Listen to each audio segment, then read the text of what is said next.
All three of the Abrahamic religions teach that lending to the poor is an act of compassion that serves the entire community, and therefore charging interest was seen as immoral. It was called usury and was considered a heinous crime.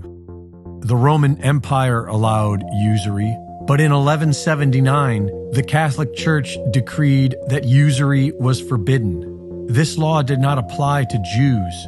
While the Torah admonishes usury, Talmudic law allows a Jew to practice usury with a non-Jew, and so money lending became primarily a Jewish business. Over the years, usury became more accepted in Western society, and we've changed the definition with the addendum of charging interest at an excessive rate. In the 17th century, the Bank of England began issuing paper fiat money. This gave the banks the ability to simply print money out of thin air.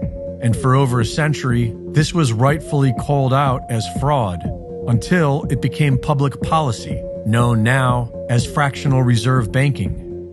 What was once seen as immoral is now seen as normal.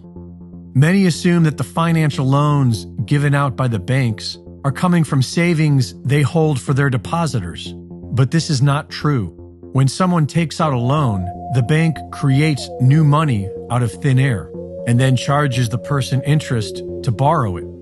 Fractional reserve banking allows the banks to legally create 10 times the amount of each deposit. This inflating of the circulating currency devalues that currency and allows the banks an opportunity to profit dramatically. The Federal Reserve Act of 1913 began a system of debt designed to inflate beyond its means until it implodes, the exact opposite of sound money. The banking cartel funded both sides of World War I, which led to the Great Depression, which led to the Emergency Banking Act of 1933, which ended the gold standard and made every dollar spent an IOU to further increase the debt, which is ultimately owed by the American people. The banking cartel funded both sides of World War II, which led to the Bretton Woods monetary system, which made the USD the world reserve currency, and gave central banks the option to go straight to the gold window of the US Treasury to exchange US dollars for physical gold. But by endlessly creating more debt, it became clear that the US had printed far beyond their gold reserves. And when several nations came to collect their gold, the federal government dishonorably closed the gold window.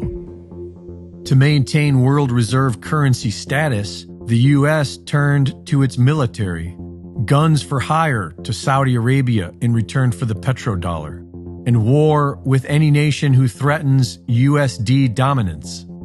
A Ponzi scheme is an investment fraud that pays existing investors with funds collected from new investors.